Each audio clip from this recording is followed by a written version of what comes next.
All right, I've got to test this sharing the browser for some reason. Doesn't seem to want to work.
tools, and we're building the ramp. We got the wood, and we're gonna be building this ramp. We're gonna run it, test it, good run tomorrow, and out just out the front here, and down at Ellerslie. So yeah. Okay, boys, take it easy. Jimbo here and Ricky. Okay. Say goodbye, Ricky. Goodbye, Ricky. Yeah.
Rookie Ricky. Give him up.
But I think so. Okay, whenever you're ready.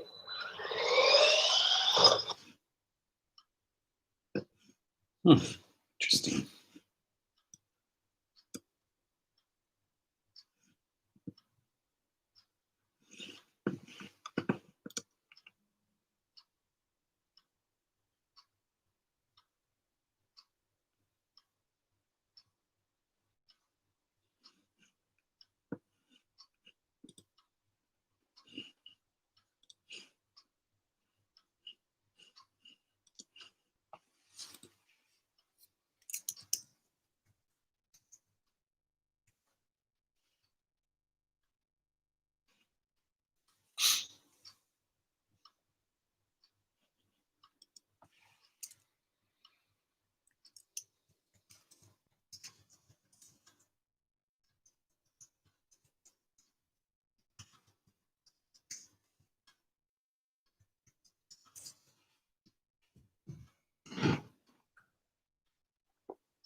What is up, guys? Only Use Me Blade, and a lot of people ask me all the time, Blade, how do you get the gifts to pop up? How do you get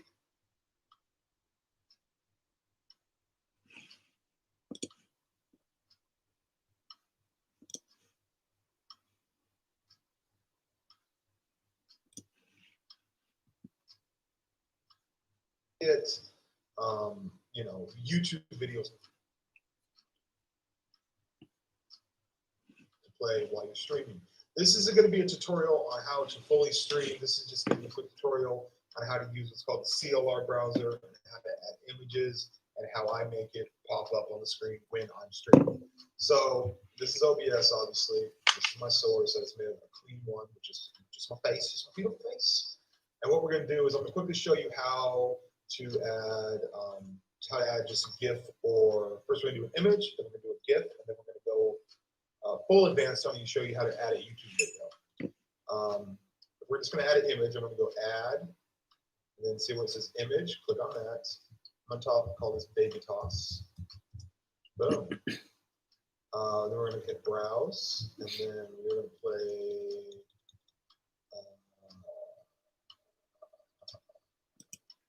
How you add? It's real. Oh, adorable. Like I said, it always puts the upper left-hand corner. You can click on it, move it to wherever you want it to be. And then with GIFs or GIFs, or whatever you want to call it, they repeat. So if there's ever a situation when I'm playing and I'm like, oh, you know what would be super hype right now? A GIF of a pig running. Boom. You can click on it and it'll show up. Boom. Obviously, you can resize it, do whatever you need to do. There you go. So now the last thing, and the most common thing, is how do I add YouTube videos? How do I add YouTube videos to it? Before I do this, I do recommend that you, unless you find like the perfect length, heightness of a YouTube video, I recommend that you download a YouTube video or take a video and edit it to exactly what you want to show. So when you're ready, like right now, I'm going to go, I actually have this pulled up. This is a YouTube video of a dude at a keyboard being super duper pissed off. Okay? There's no sound on this one, but obviously, if your YouTube video has sound, it'll show up in the CLR browser thing. So what you do is you actually just take the YouTube link, copy. We're going to go back down to OBS. We're going to click right on here under sources, go add CLR browser. Now, CLR browser is a plugin that you need to download. I'll put a link in the description.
So, and as we saw in March, the presence or absence of tourism doesn't make any difference in terms of global warming.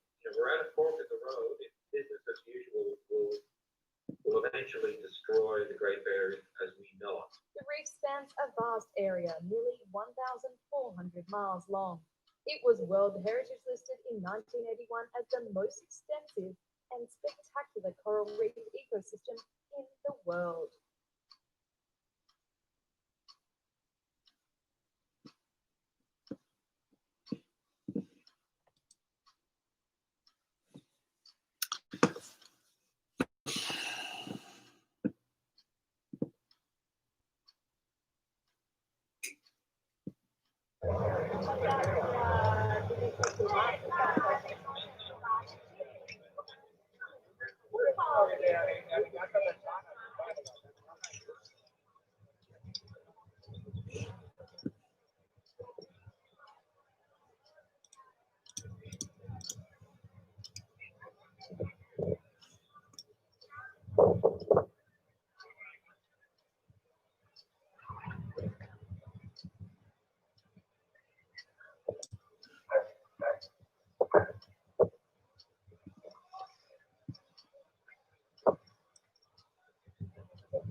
Come vedete, si è già formata la catena umana.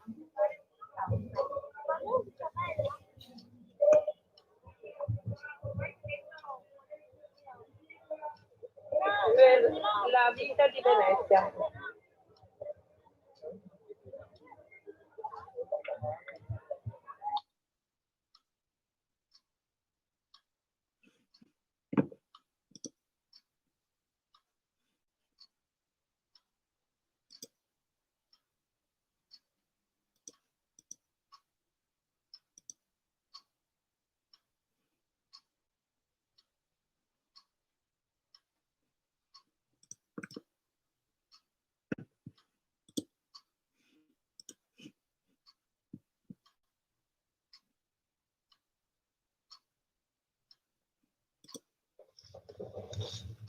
Decades of intensive cocoa farming led to rapid economic development in the Ivory Coast and turned the country into the world's top producer of the chocolate ingredient.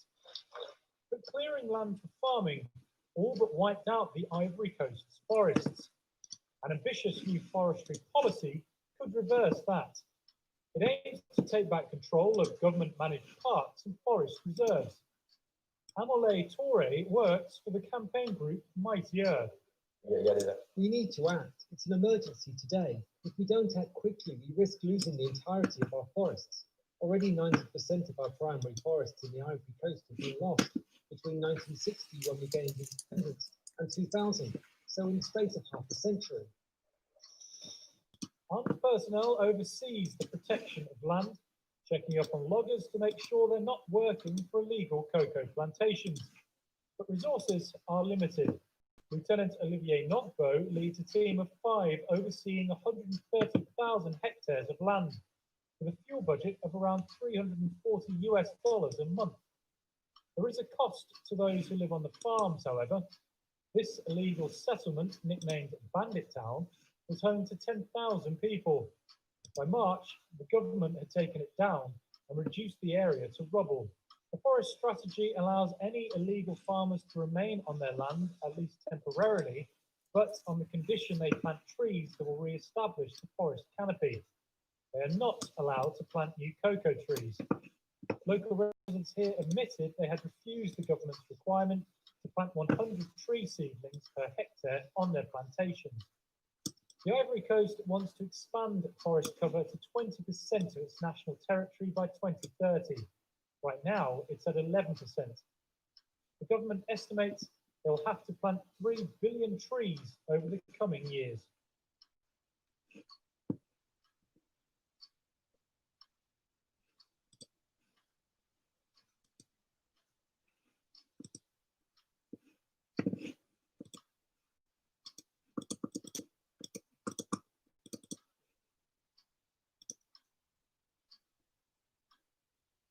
On January 31, the moon is going to put on quite a show.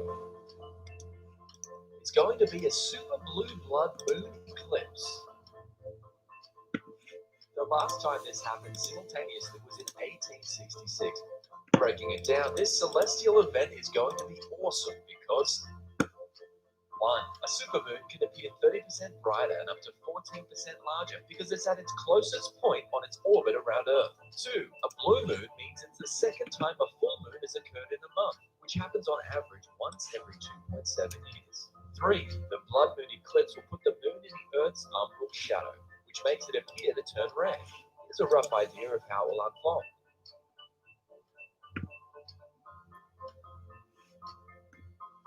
The super blue blood moon eclipse will appear around midnight AEDT in Australia. If you're trying to snap a pic of the event without a high-tech camera, try using a small telescope or binoculars in front of your smartphone lens.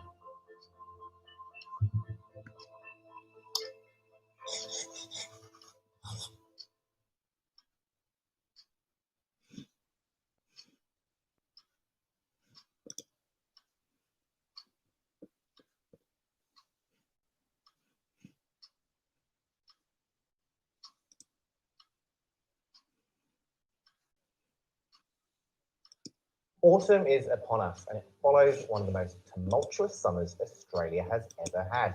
Tinder, dry conditions led to bushfires that spread further and lasted longer than usual, due in part to the late arrival of the monsoon.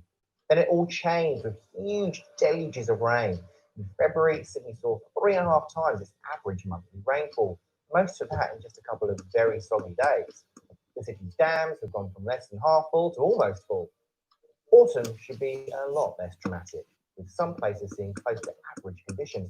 Towards the end of May, we may even see some scarf weather in the evenings. It's still extremely dry across large parts of the country, though. As a whole, 30% of Australia hasn't seen enough rainfall. That rises to 90% for New South Wales, mostly away from the populated coastal strip.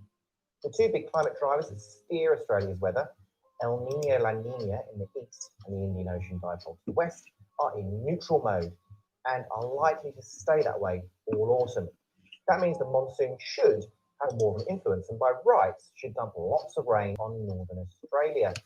However, a large area of warm water in the Pacific is actually drawing that moisture away from the continent. The NT, northern Western Australia and Queensland could actually be drier this autumn. Conversely, parts of southern South Australia and Western Australia could be wetter. Elsewhere, expect an average autumn's rain. Warm waters around the north of the continent could see the country's north and much of New South Wales having above average temperatures this season. That means maximums in the mid-20s or more could be the norm in Sydney and Brisbane over the coming months. Across the nation, southern WA, populated parts of South Australia, Victoria and Tasmania, temperatures will be around average. Expect the mercury to hover around highs of 20 degrees in Melbourne, 22 in Adelaide, 25 in Perth, and around the mid-teens in Hobart. And to be honest, after all of the drama of summer, a run-of-the-mill, unexciting, and utterly average autumn weather might be just what we all need.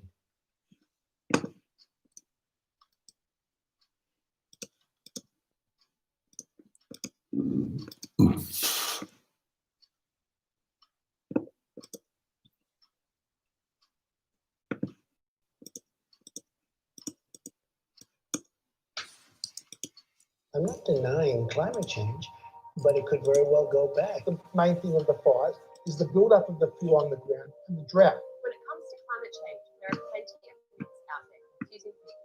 So what's real and what's not? Let's break this down. You have to show me the scientists because they have a very big political agenda. A peer-reviewed paper published in 2016 concluded that 97% of climate scientists agree that climate change is being caused by human activity. The Intergovernmental Panel on Climate Change also declared in 2014 that warming is unequivocal and unprecedented, with human activity being the dominant cause.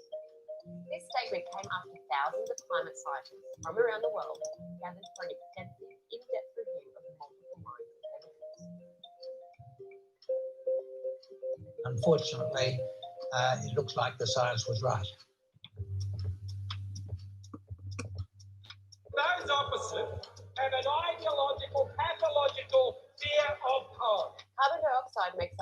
of the Earth's atmosphere, which is undoubtedly a very tiny fraction.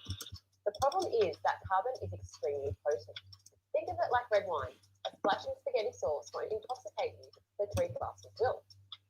We need a little bit of carbon dioxide in the atmosphere to keep the planet warm so we can live there as humans. But too much acts like a big blanket. Unfortunately, it lasts in the atmosphere for anywhere between 50 to 200 years, and the consequences of that will be felt for generations. Right now, we need to ramp down carbon emissions by a factor of 2 within the next 10 years if we're going to avert the worst impacts of climate change.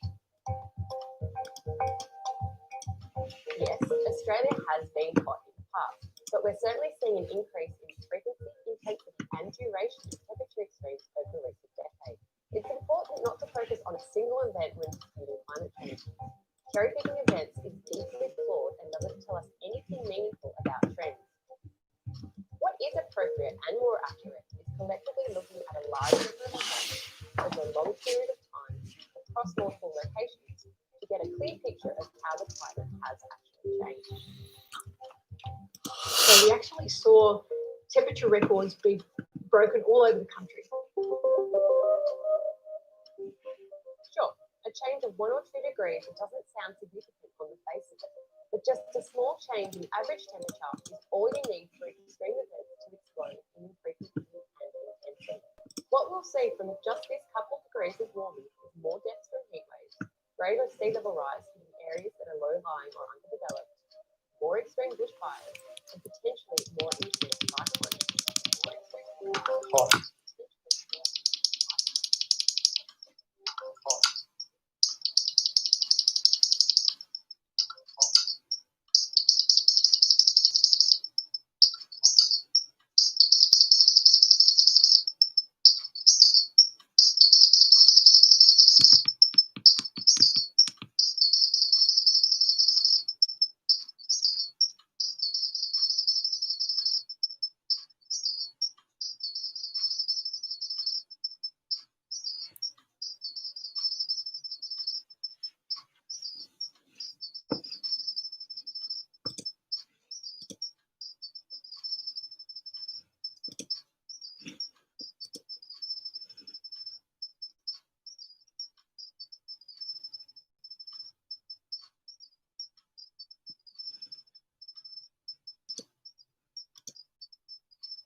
The scene collection stuff is not yet included, but you can currently download a test version, or if you watch this video at a later point and version 6.3 has been released, the scene collection stuff should be included. And if you check up here, you can currently see settings provides help, and in the new version, it will then have this little scene collection dialog that you can see right here.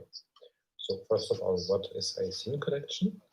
A scene collection is a collection of all scenes you can see right here.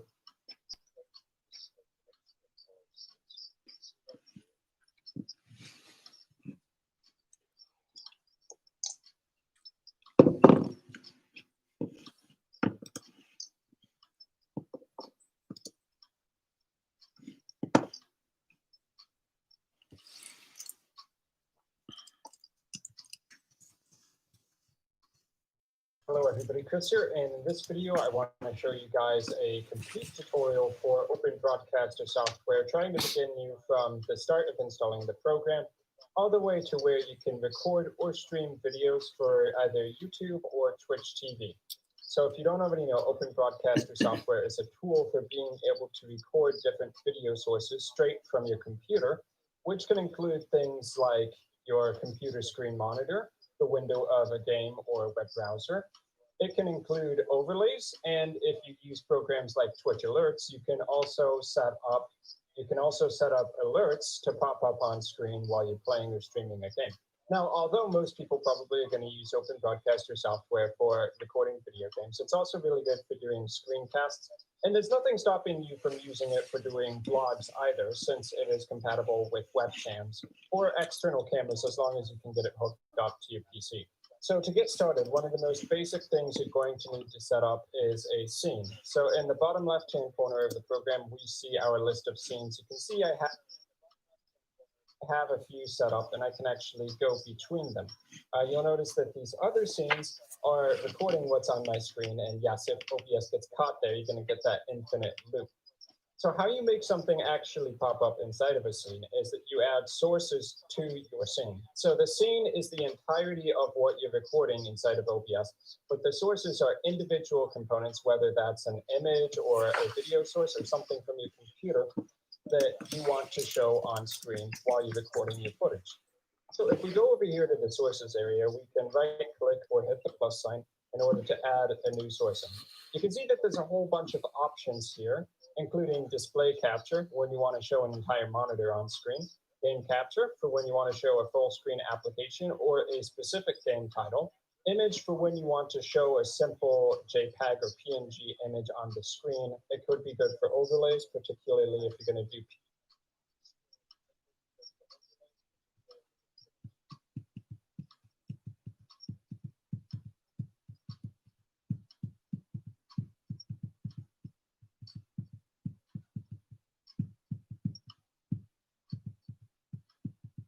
PNGs, since those can be transparent and let you have the game hide behind the overlay. You can also add in a video capture device. That would be where you would choose a webcam, and window capture for miscellaneous windows on your computer. So that would be web browsers, or you could add in the OBS window itself, or maybe Notepad++. Things like that, which aren't games, or if they are games, you're probably using a window capture specifically because the game capture isn't working. So let's create a brand new scene by hitting the add button for scenes. We can also do that by right click and then left click on add. And we're going to call this complete tutorial scene. So for this complete tutorial scene, let's get started by adding in an image. It's something really simple. So I'm going to add in an image here. So you can see that you can create new or add existing. This is pretty consistent across all the different sources you may want to add in. Because if you have a source in another scene, it's easy to incorporate them into your new scene by just adding the source that exists in another scene. But for right now, we don't have any, so I'm going to just call this a new image, test image, and you can locate an image file from your computer. So for me, I'm just going to go over to this list of logos I have, and let's choose the OBS logo. So when we pop that in, you'll see that it shows the bounds of that image with the red lines. We can left click on any of these bounds and stretch it if we wish. And if you hold shift down while you're clicking on one of the stretching points, you can actually stretch the X and Y axes without them being in equal ratio. Without that, they will always stretch at the normal ratio for the image. If you hold Alt down while you click on one side, you can actually drag one side in if you want to hide part of that image. So when you don't have the entire image showing, it'll turn into a green line representing that you've actually cropped part of that side off, and you can crop as many sides as you want individually if for some reason you only want to show part of your image on screen. And of course, you can drag it right back out if you want to undo the cropping. So with this properties for test image window, I'm just going to hit OK, and we can just position this wherever we want. So I'm actually going to shrink this image in ratio and just put it in the bottom right hand corner. And now we can add in another source. So I'm going to right click, go to add, and let's do a game capture source. So for the source name, I'm going to call it Stardew Valley, and this is intentionally going to throw an error, as we'll see when we will say that the name's already in use. So I don't actually have another game capture called Stardew Valley. So for the name for this game capture, I'm going to call it Stardew Valley and hit OK. So what's going to happen here is it's going to error out because we've already used the name Stardew Valley somewhere else. So even if you don't have a source named Stardew Valley in one of your other scenes, if a scene name itself has the same name, as you can see over here in my scenes list, I have one called Stardew Valley, it's going to conflict. So just something to be aware of. You have to use separate names for everything between your scenes and sources. So I could just put a 2 here, or maybe we call this game capture, underscore game capture, and hit OK. So by default, when you have the properties for a game capture, it's going to show mode capture any full screen application, which probably works for a lot of cases, but you may end up getting the wrong application recording in there if you tend to alt-tab between a bunch of applications while you're recording. So what I actually prefer is to click on the mode and go to a specific window, and then you can click on this drop-down, and you can choose from the windows which are currently open on your computer. Now, so I'm going to right-click, go to Add, and let's do a game capture source. So for the source name, I'm going to call it Stardew Valley, and this is intentionally going to throw an error, as we'll see when we hit OK. It'll say that the name's already in use. So I don't actually have another game capture called Stardew Valley. So for the name for this game capture, I'm going to call it Stardew Valley and hit OK. So what's going to happen here is it's going to error out because we've already used the name Stardew Valley somewhere else. So even if you don't have a source named Stardew Valley in one of your other scenes, if a scene name itself has the same name, as you can see over here in my scenes list, I have one called Stardew Valley, it's going to conflict. So just something to be aware of. You have to use separate names for everything between your scenes and sources. So I could just put a 2 here, or maybe we call this game capture, underscore game capture, and hit OK. So by default, when you have the properties for a game capture, it's going to show mode capture any full screen application, which probably works for a lot of cases, but you may end up getting the wrong application recording in there if you tend to alt-tab between a bunch of applications while you're recording. So what I actually prefer is to click on the mode and go to a specific window, and then you can click on this drop-down, and you can choose from the windows which are currently open on your computer. Now, if you don't see your game and your game is open, you might need to do a window capture instead of a game capture. Worst case, you can use a display capture and capture your entire screen, and as long as the game's full screen, that would work as well. But the reason that Stardew Valley isn't showing up in this list is because I don't actually have the game open. So I'm just going to go ahead and open up my copy of Stardew Valley, and then we'll be able to select that window. Okay, so we can see now my Stardew Valley game is full screen, and I should be able to go ahead and select it in the properties now. I might need to redo it because it populates the list here when you first add the source. So I'm going to actually double click, go back into this source and do capture specific window. And now that Stardew Valley is there, we can go ahead and hit OK. Now, if you add your source and you still don't see it showing up on screen, you might need to change the settings inside of the game. So like within a game, you just go into the options menu and you're going to want to make sure it's full screen. If full screen doesn't work, you can try making it window mode and adding it in as a window capture instead. So I'll try that, Stardew Valley window capture. I think Stardew Valley specifically is just one of those games that doesn't always cooperate so well. So you can do the window capture here for Stardew Valley, and that's pretty much fine. You will see here that at the bottom, because the Stardew Valley window is not 100% of the height of my screen, and my screen is 180p resolution, that what actually happens is that the ratio of the game is not ideal. So we could stretch that by holding shift down and stretching that down here as one possible fix, if you're okay with that.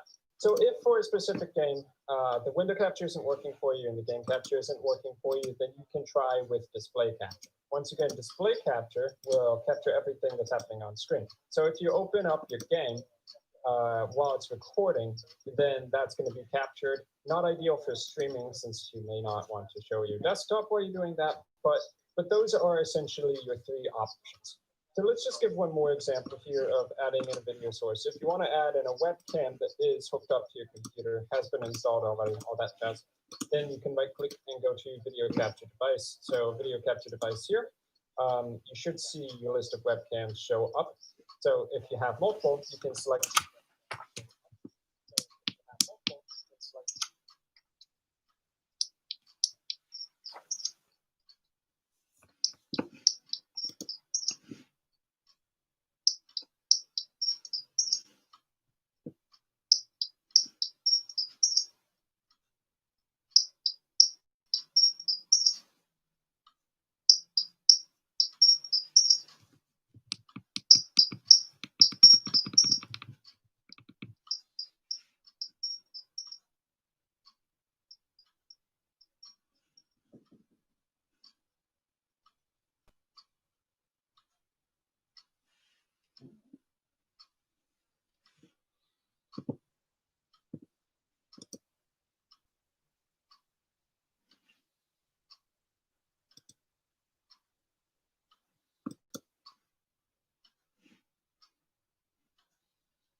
Or a game behind you, rather than them just seeing your room.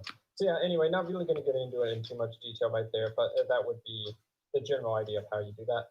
And as you can see, there's other effects you can play around with here as well. Color key is basically the same as chroma key. So if you don't have good experiences with chroma key, but you're trying to filter out that background, you can give color key a shot. And for audio video filters, we have things like a compressor when you want to make the audio levels of your microphone more equal. A gain when you want to raise the volume of your microphone. Noise gate if you want the microphone to lock itself when you're not talking. Noise suppression when you want to remove some background noise. And you can also add in VST audio plugins such as Reaper filters if you look into that later. And FYI, if you have a bunch of sources in your scene, but you don't want to actually show them all on screen at the same time, you can always click one of these eyeballs here, and that will hide it if the eyeball is not open. You can also lock the sources so you can't make any changes to it by clicking on the lock.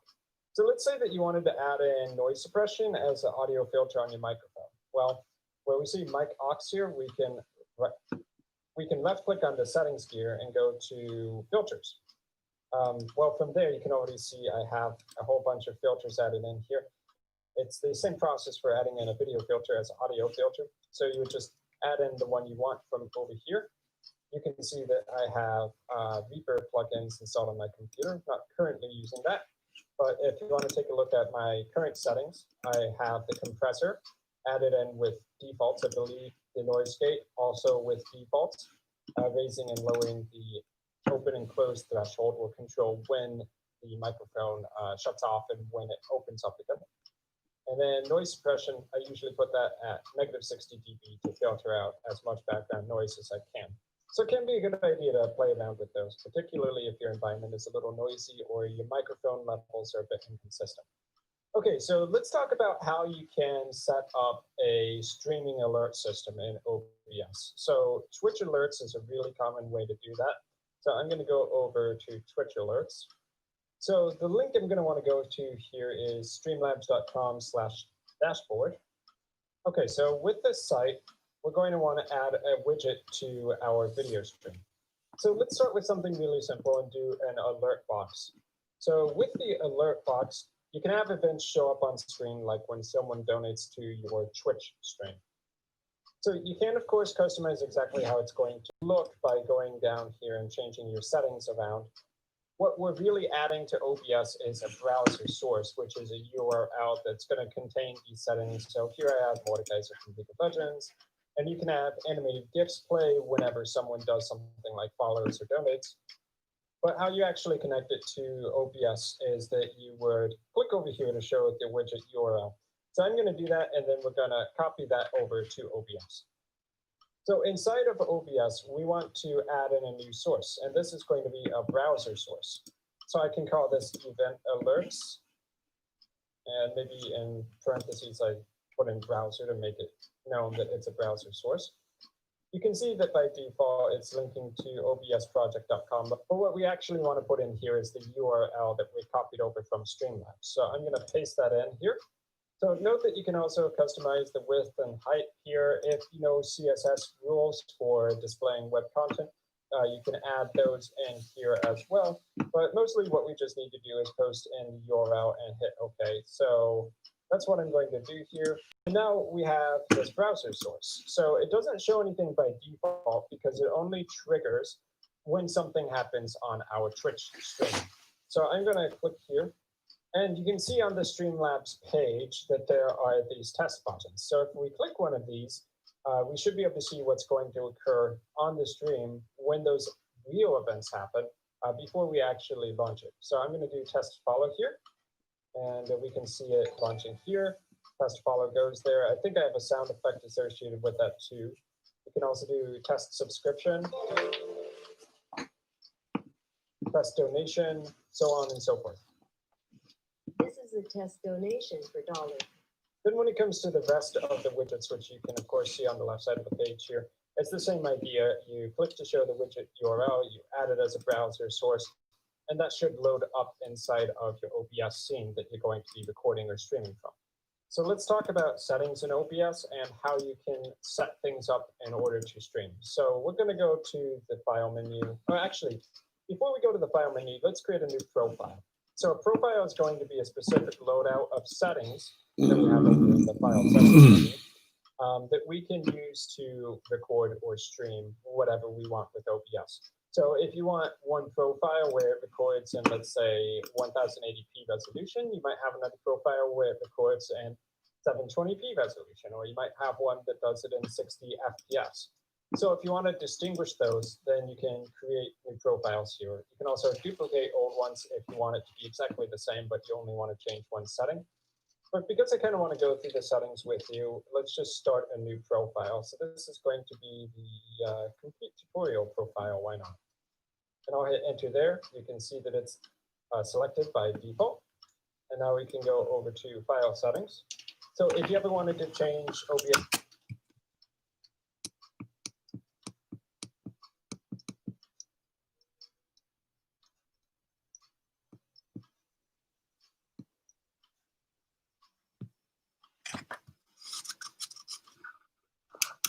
or advanced output. So we can use one here from speedtest.net. That one is pretty solid. So we'll just go here, click on the go button, and it's going to connect our computer to a server and see how fast the connection goes. So what really matters here is the upload speed, because when you are streaming to a service like Twitch or YouTube, it's obviously going to be using your internet. So it's going to be restricted by how fast your